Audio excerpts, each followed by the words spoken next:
You are the master of your reality, but you can't change other people. You can't change them. They are who they show themselves to be. Doesn't matter what they say. Don't listen to what they say. What they do is the most important thing. Judge a person by their actions.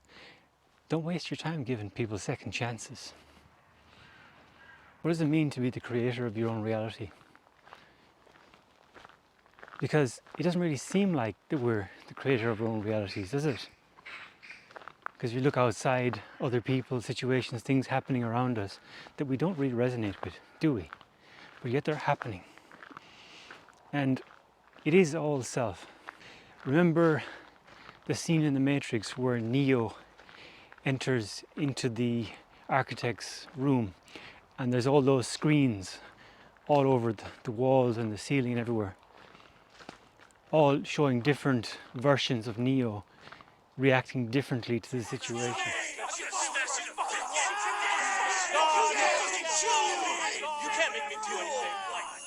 So all the other characters in your world are like all those other little Neo, all the little selves, all little ones, little egos, responding to the world differently. And you just have control over your little ego, right? So that's what you have control over. That one screen, that one perspective. You control that. There are only two possible explanations. There were 5 months before me. Whether no one told me. That's your domain, that's your responsibility. You have to play that part as perfectly as you can. That's your reality, that's what you have dominion over, which is basically what you believe about yourself, how you respond to your environment, what your motivations are, what your beliefs are, what limitations do you believe in or hold. That's what you have control over. Master yourself. Don't worry about the external. Don't worry about the other characters.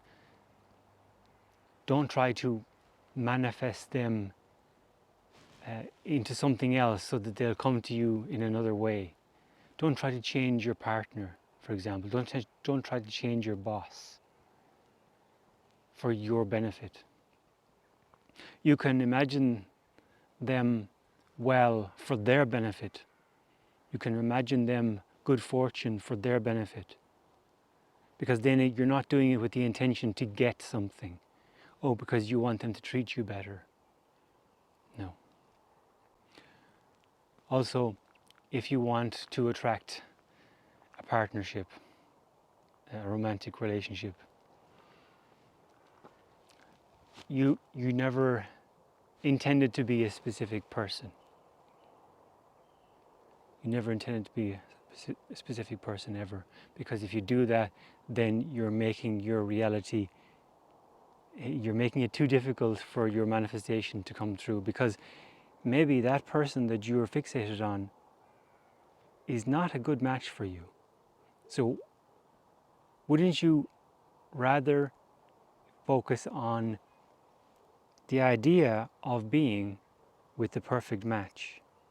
Someone who complements you, someone who elevates you, someone who encourages you to be a better version of yourself, someone who supports that, someone who understands you, loves you deeply. Wouldn't it be better to imagine that than, oh, it's got to be some specific person? Because what if you did get that person into your life, that specific person that you had on your mind, and then you may find out that they're not a good match for you. Your ego, you desired them, but once you have them, you realize maybe later down the line that actually it wasn't a good fit, because your intuition starts to ring alarm bells, and it's not right. You know, these things aren't adding up. There's too much disparity, there's too much conflict, there's too many disagreements, the values aren't aligned. They say all the right things, but the actions are not matching up. So wouldn't it be better that you raise your own standards of yourself first? So basically you embody the belief and the knowing that you deserve a perfect match. And you don't care what that looks like, because you never focus on what it looks like. You focus on the feeling. Okay? And you don't know how it's going to come about. You don't know. And you give that up. You allow that to play out however it does. You don't worry about the details. You never worry about the details. So the midges are feasting on me tonight. When you truly have met your match, there is an absolute knowing.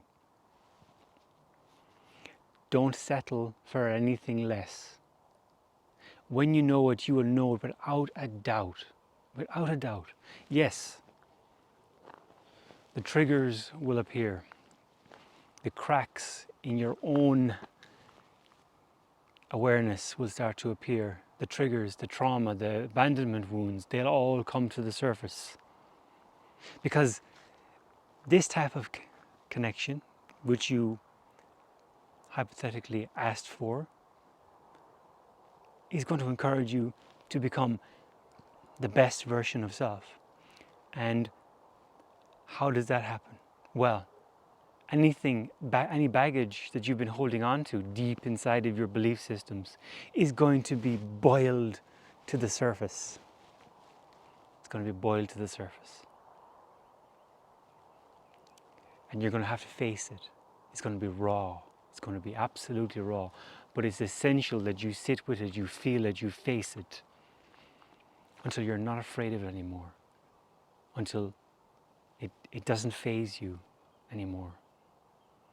And each time there's a little bit of residue of that darkness within you, those abandonment wounds, those mommy issues, those daddy issues, those self-worth issues. Anytime those things come to the surface, you sit with it and you face it.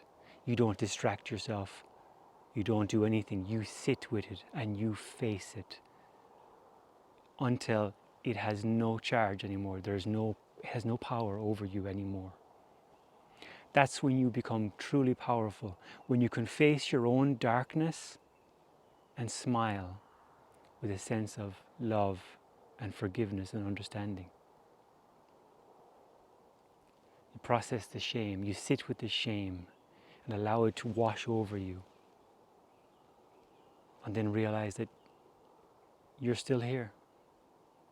You don't have to identify with those feelings anymore. They're just feelings, they're just triggers, they're passing. You let them go. You don't have to respond to them, you don't have to react when they come up anymore. Because you'll always have feelings. But what you're learning now is to face them courageously. And then you will see that there's nothing to fear at all. Your fear of abandonment wound was unwarranted, because when you sit with yourself and nurture yourself and love yourself, you really love yourself.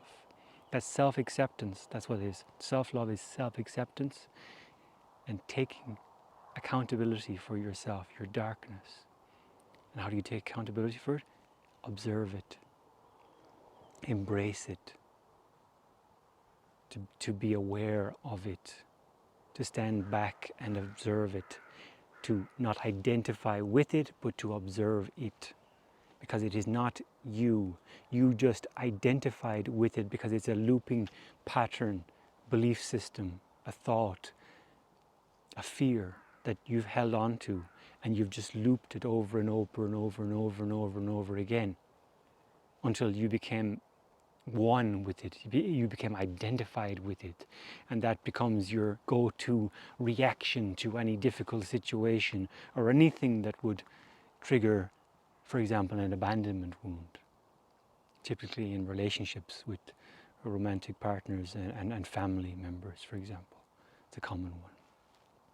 If anyone is repeatedly offloading their their wounds on you, making you the one that's responsible for them, then obviously that's going to be a negative impact on you, and you're going to want to remove yourself from that dynamic.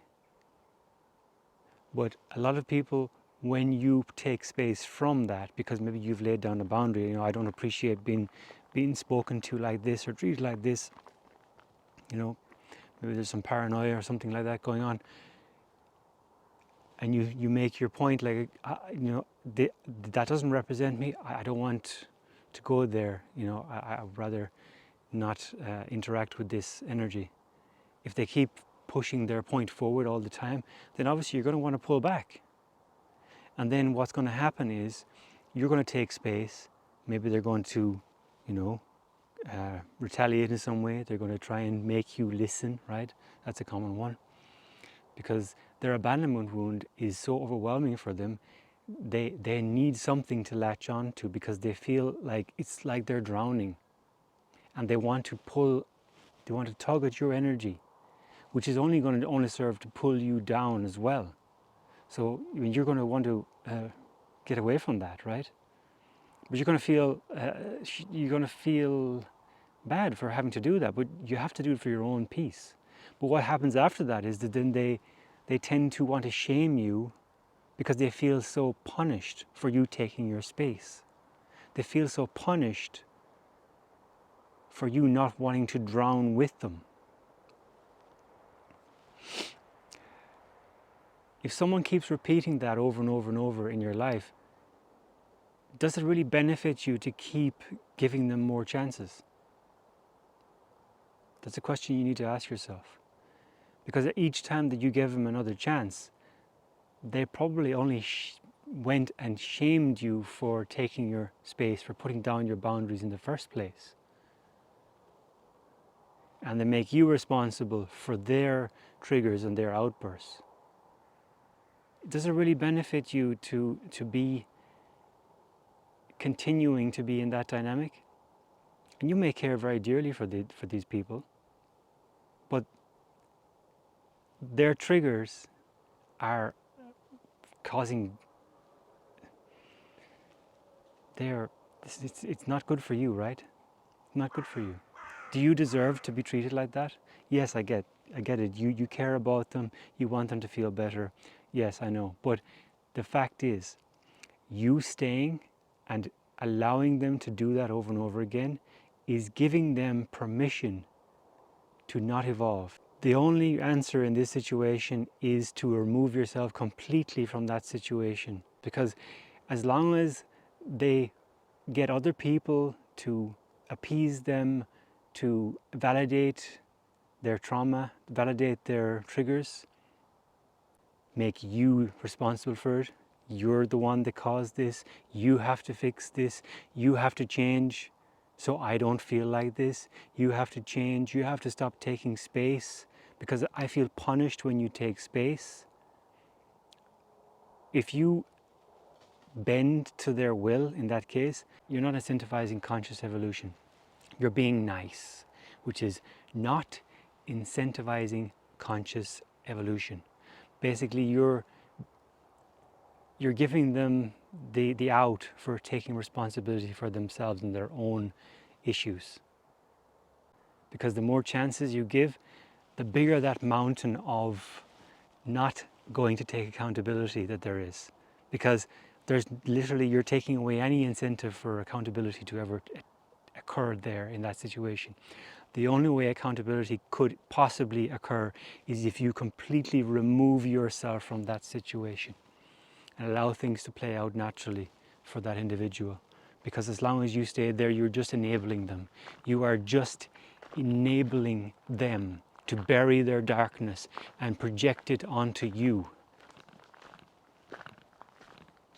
and the people that are dear to you. So now, you are the master of your reality. You decide what you invest your time, your energy in. You decide what you believe in. You decide who you are. but you do not decide who another is. You have no say about what anyone else believes in, does, or embodies, but your own, just you. And when you take control of your life, then you will never need to control another's. Peace.